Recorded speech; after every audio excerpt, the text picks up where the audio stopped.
breaking news. There is a new epidemic here in Sydney, Australia, and it's not of the viral kind. It is not deadly, nay is it contagious. This is a piece of toilet paper I cut myself while trimming my bangs. My name is Rose. Welcome to my channel Betty Roseville. Today I will be discussing the acai bowl craze that has entrepreneurs across Sydney lining up in droves to sell exactly the same thing as each other within a 10-kilometer radius. Why would anyone in their right mind do such a thing? Has anybody heard of supply and demand? Did we not learn from the froyo pandemic in the 2010s? Before we get started, I am half Lebanese and my father's name is Muhammad. So before anyone comments that I am generalizing a particular demographic or putting people in a box, I am part of the box. I am inside the box. Nice try.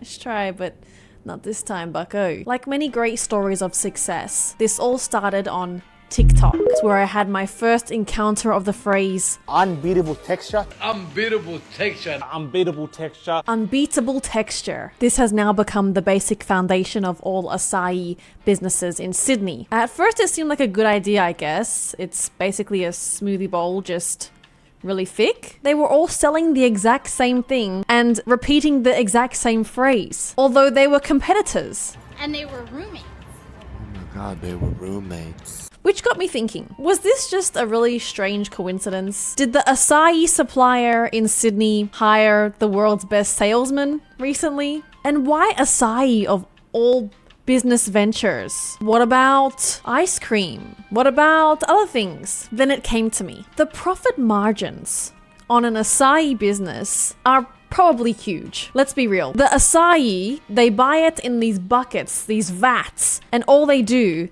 is mix it with water and they put it into a soft serve machine and it comes out, well, like an acai soft serve. In fact, a lot of them make this statement saying that the acai is made up of only 2 ingredients. It's acai and it's water. So it's acai and it's water. But the thing is, a lot of these businesses are selling acai bowls upwards of $15 a piece, depending on what toppings you want to put on there to conceal the actual flavor of the acai, which is leaving a lot to be desired from what I've heard. The actual cost of an acai bowl is probably a few dollars, if that. You know, water, how much does water cost per little squirt of acai? Come on. And I understand a soft serve machine and whatever business expenses are involved all have to go into the cost of the thing, which is completely understandable. I'm just really simplifying it for you, just so we get an idea. I'm trying to understand why anybody in their right mind would do this. And so it must be a profit margin, right? Personally, I've never tried acai, nor do I really care to try it. I can imagine what it tastes like. It's probably like a smoothie bowl. It's just not my thing. But if it's your thing, that's really awesome, and I hope you live in Sydney, because at this very moment right now, there has never been so much acai in one city on earth. That's not a real fact. I'm just making that up. However, there is one acai retailer in Sydney who I think you might want to avoid. Meet Acai Underworld. No, it's built from acai Underworld. As you can see, our sauces are straight from the jar. They're not mixed. Next to the famous Makana set of lights. Come in, get something to eat. We're open till late. And you know, we're not here to take part, we're here to take over. I came across this account a few days ago, and I gotta say, if I didn't want acai before, I definitely don't want any now, especially not from this guy.